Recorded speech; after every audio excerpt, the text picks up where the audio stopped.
Depuis sa création, l'Office s'efforce de joindre un maximum de gens, d'en attirer un maximum à ses audiences, quel que soit leur statut social, économique ou même linguistique. Il prend contact directement avec les gens dans le secteur touché par un projet ou un plan. Il offre dans certains cas des services de traduction. Il met tous les documents requis en ligne. Il permet aux gens de soumettre leur avis en ligne sans se déplacer. Et donc, en ce sens, je pense qu'il fait un effort très important de démocratisation de la consultation publique, qu'il tente vraiment de manière très active de donner un droit de parole aux gens qui ne font pas partie des élites locales et qui ne sont pas propriétaires. Ce faisant, l'OCPM n'élimine pas les différences de pouvoir d'influence, mais en tout cas, il les atténue un petit peu. Deuxième fonction critique de l'OCPM, la légitimation de la consultation publique. Cette fonction, l'Office l'a remplie en montrant que la participation des citoyens est bénéfique à tous. Bien que la consultation publique coûte de l'argent et du temps, elle permet d'améliorer les plans, les projets, l'urbanisme, la ville. Dans de très nombreux dossiers, les commissaires de l'Office offrent des recommandations qui bonifient les propositions. Ces commissaires rassemblent les avis que des citoyens, des membres de groupes de pression, des professionnels leur donnent dans leurs témoignages, dans leurs mémoires. Ils en font une synthèse judicieuse et livrent ainsi un bon nombre de recommandations qui, de manière cumulative, font que l'urbanisme et le développement immobilier à Montréal sont meilleurs qu'ils ne le seraient autrement. Dans la plupart des cas, donc, l'Office recommande au comité exécutif d'adopter un règlement visant un plan ou projet à certaines conditions seulement. Dans un cas récent, il lui a même recommandé de rejeter un projet dans son ensemble, celui-ci n'ayant pas la qualité minimale requise selon les règles de l'art en design urbain et en urbanisme. En ce sens, je pense que nous serons tous d'accord de dire que l'OCPM est devenu un acteur important de la promotion d'un meilleur urbanisme à Montréal. On pourrait dire que l'Office ne fait que refléter ce que ses commissaires entendent ou lisent, mais la manière dont ils vont chercher l'avis de la population et la manière dont ils traduisent cet avis en recommandations positives font d'eux des acteurs importants. La troisième fonction que l'Office remplit est une fonction politique. En faisant bien son travail, en gagnant la confiance des élus et de la population, l'OCPM augmente les chances de se voir confier des dossiers qui vont au-delà de l'urbanisme et donc de voir de nouveaux champs d'action politique s'ouvrir à la consultation publique. Je pense que c'est là que se situe une des questions principales pour l'avenir de l'OCPM. Le mandat officiel de l'OCPM dit que le comité exécutif ou le conseil peut lui confier tout projet qu'il désire soumettre à la consultation publique. On peut se réjouir du fait que le comité exécutif ait en effet confié des projets qui vont au-delà de ses activités traditionnelles. Par exemple, en 2011, l'opération Carte Blanche a impliqué l'Office dans la préparation des célébrations du 375e anniversaire de Montréal. En cette année même, en 2012, la consultation publique sur l'état de l'agriculture urbaine à Montréal a consacré l'Office de consultation publique de Montréal comme instrument de la politique du droit d'initiative. Ces nouvelles sont extrêmement positives, je pense. Elles signifient que l'OCPM contribue à élargir le recours à la consultation publique au-delà du champ de l'urbanisme, au-delà de la question de l'usage des sols et au-delà de la question de la valeur du foncier, que ce soit valeur d'usage ou d'échange. Cet élargissement est le bienvenu, mais il pose un défi, je pense, qui est celui de l'expertise. Si l'Office a contribué à améliorer les projets de développement et les plans municipaux, s'il a gagné le respect des élus et de la population, et s'il a contribué au développement de la démocratie participative à Montréal, ce n'est pas seulement parce que ces commissaires font bien leur travail au niveau des mécanismes de consultation, et simplement parce que ces mécanismes sont crédibles, transparents et efficaces. C'est aussi, il me semble, parce qu'ils maîtrisent bien les questions d'urbanisme qu'ils sont appelés à étudier. Si l'OCPM doit aborder d'autres sujets, s'impliquer dans d'autres domaines, il devra sans doute élargir son expertise dans ces domaines. Alors, le fait que l'expertise soit nécessaire devrait réconforter ceux qui ont peur que la démocratie participative n'entraîne un nivellement par le bas dans ce que nous faisons. Au début de mes réflexions, j'ai posé et immédiatement réfuté l'hypothèse selon laquelle nous sommes passés d'un état de fait où les experts dominent à un état de fait où le citoyen domine. Comme je l'ai dit, malgré le manque de consultation publique telle que nous la connaissons aujourd'hui, les citoyens du 19e et du début du 20e siècle, en tout cas des citoyens, avaient un certain pouvoir dans la planification et dans l'octroi de permis de développement. D'autre part, malgré l'implication des citoyens de tous bords dans la préparation et dans l'évaluation de plans et projets au XXIe siècle, aujourd'hui, le professionnel reste indispensable au processus de prise de décision. On a toujours besoin de ses conseils en tant que chercheur, en tant que concepteur, mais au sein de l'OCPM et d'autres instances similaires, on a aussi besoin de lui ou d'elle en tant que facilitateur. Certains diront que le commissaire ne fait que refléter ce que les citoyens lui disent. Je pense plutôt ou aussi que sa tâche est de juger avec discernement ce qui peut vraiment bonifier un plan ou un projet et de présenter ses recommandations en conséquence de manière crédible et efficace. Je pense que durant ces 10 dernières années, l'OCPM s'est acquitté de cette tâche avec brio et que son travail des dernières années nous permet d'envisager l'avenir avec optimisme. L'Office a su à maintes reprises montrer aux promoteurs et aux planificateurs qu'ils n'avaient pas assez bien fait leur devoir. Il a su dire dans certains cas que le zèle des urbanistes ou d'autres acteurs méritait peut-être d'être tempéré et que certains compromis s'imposaient. En même temps, et bien plus souvent, l'Office a su montrer que bien que les compromis étaient nécessaires, certains compromis n'étaient pas acceptables. En ce sens, l'OCPM joue un rôle d'amplificateur et d'éducateur de l'opinion publique.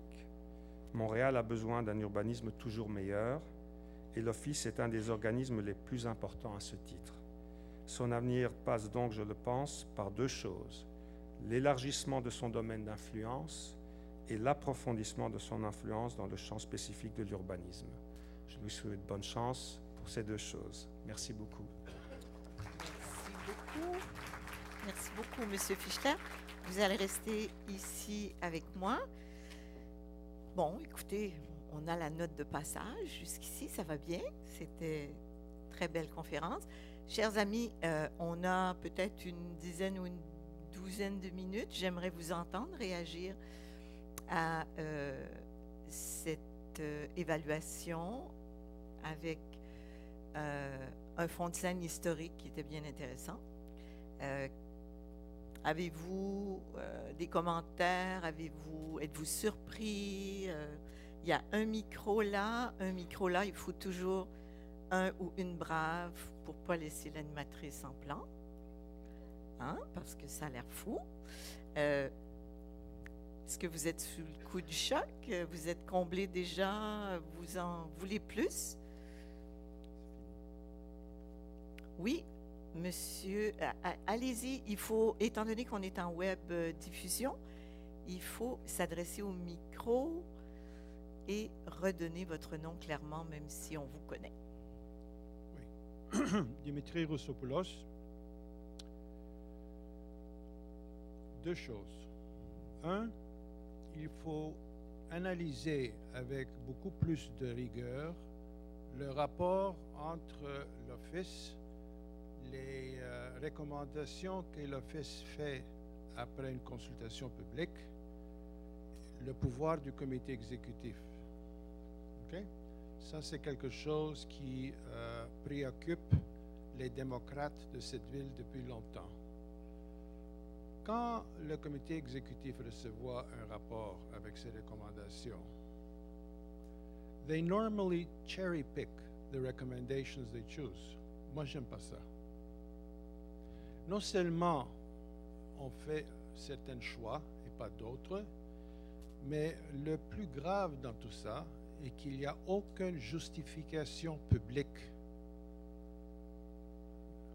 qui explique, qui justifie leur choix. Alors, il faut dire tout ça. Ça. Et il faut améliorer tout ça. On vous a bien entendu, M. Roussopoulos, et j'ai l'impression que dans le bilan de Mme Roy, de la décennie, on entendra justement, chiffres en main, comment sont accueillis et comment le cherry pick se fait ou pas. Mais Avez-vous quelque chose oui, à ajouter, M. juste, Fischler? je pense que, Dimitri, vous avez tout à fait raison. C'est le point sensible.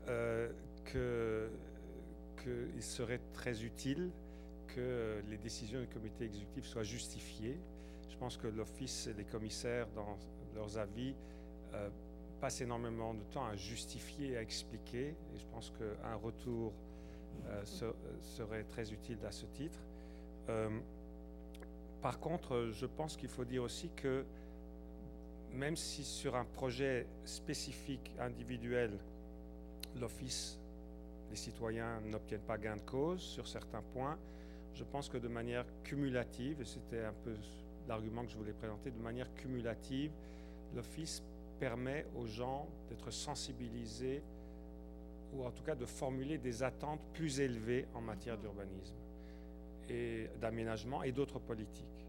Et je pense que de faire monter le niveau, la norme dans les attentes des citoyens de la communauté montréalaise, ça exerce au fur et à mesure quand même une pression sur le comité exécutif. Ça, c'est à long terme, évidemment. Merci. Madame, nommez-vous, s'il vous plaît. Oui, bonjour. Alors, je suis Émilie Tuillier, je suis conseillère municipale dans Annecy. Nous avons, moi, je suis l'OCPM depuis de très nombreuses années, mais c'était la première fois qu'il y en avait un dans mon quartier très récemment.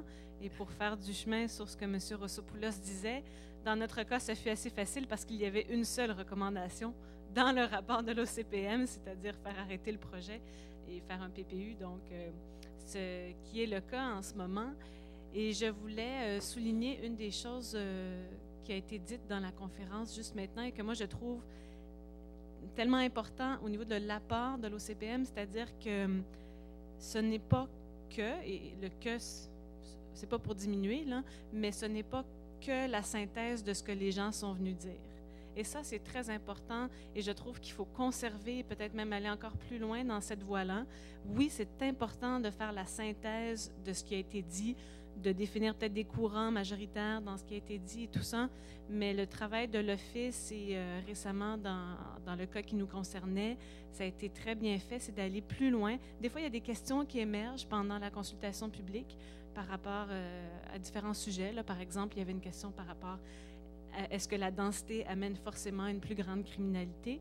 Et il n'y a pas eu de réponse sur place dans le dialogue, parce que la façon dont le dialogue s'inscrit, il n'y avait pas nécessairement de place à apporter une réponse. Et les commissaires sont allés chercher des réponses après la consultation et les ont incluses dans leur rapport. Et ça, je pense que c'est très important comme type de travail et vraiment, je souhaite que l'Office puisse continuer à faire ça parce que ça aide toute la communauté à aller plus loin dans l'analyse de la situation. Merci de votre intervention, M. Fischler. Non, je pense Vous avez que plus rien à ajouter. Vous êtes d'accord avec ça? Absolument. Une autre intervention? Allez-y, monsieur. Bonjour, Luc Gagnon. Parlez bien dans le micro, monsieur Gagnon, oui. Bonjour, Luc Gagnon. Je suis chef de division urbanisme et aménagement urbain à la Ville de Montréal. Merci beaucoup, monsieur Fischler, pour votre excellente présentation. Dans votre parcours recension historique, on semble remarquer qu'il y a une constante, il y a une participation citoyenne constante à la prise de décision. Je suis à la Ville depuis près de 25 ans. J'ai eu l'occasion de vivre des périodes où la participation citoyenne s'exerçait avec beaucoup d'emphase, d'autres périodes où l'importance était relativisée et on est actuellement au cœur d'une période où on met beaucoup d'importance non seulement à la participation citoyenne en consultation sur des projets déjà ficelés, mais également quant à la participation citoyenne en amont. Cela dit, il y a donc, ce que je remarque, moi, plutôt un mouvement de balancier, justement, où on passe on passe relativement rapidement d'un extrême à l'autre. Est-ce que c'est une observation que vous avez pu dégager de vos études historiques? Puis surtout, est-ce qu'il y a des conditions qui permettraient justement de stabiliser le balancier au centre et donc s'assurer d'une participation constante? Non, je pense qu'on ne stabilisera jamais le balancier, heureusement ou malheureusement, je ne sais pas. Moi, j'aimerais répondre à votre question en parlant d'un sous-sujet que vous avez mentionné, c'est la question de la consultation en amont. Parce qu'en fin de compte, c'est ça qui est devenu très important. Je pense que s'il y a une évolution plus ou moins constante, c'est que très souvent, on a en effet parlé de consultation comme étant une présentation d'un plan à une population pour recevoir son avis sur le plan. Et j'ai pensé à cette question que vous soulevez, qu'en est-il de la consultation en amont dans la préparation du plan? C'est quelque chose qui devient de plus en plus populaire, qui est de plus en plus exigé, mais qui devient aussi de plus en plus facilement possible grâce aux technologies du web et de toutes sortes d'outils digitaux, etc. Et je pense que je dois renvoyer la question à l'Office parce que son mandat n'est pas pour l'instant de faire de la consultation en amont, pas de manière explicite. C'est aux gens de l'Office à voir dans quelle mesure ils auraient la liberté de le faire et puis dans quelle mesure, quelles sont les parties qui leur proposeraient de le faire. Alors moi je pense qu'une des parties qui serait tout à fait en position d'utiliser l'Office pour des consultations publiques en amont, c'est la Ville de Montréal. Il est sûr qu'un promoteur, c'est peut-être plus difficile, au niveau légal même, mais il me semble qu'on s'en va dans cette direction, que ce qu'on entend, les rumeurs qu'on entend, c'est qu'en effet, on pourrait aller dans cette direction, et ça serait en effet une très bonne chose, je pense. Oui. Merci. Ça va, M. Gagnon, ça répond à votre question. Merci. Une autre intervention? Ça va? Alors, je pense que M. Raphaël Fischler mérite une bonne main d'applaudissement. Merci beaucoup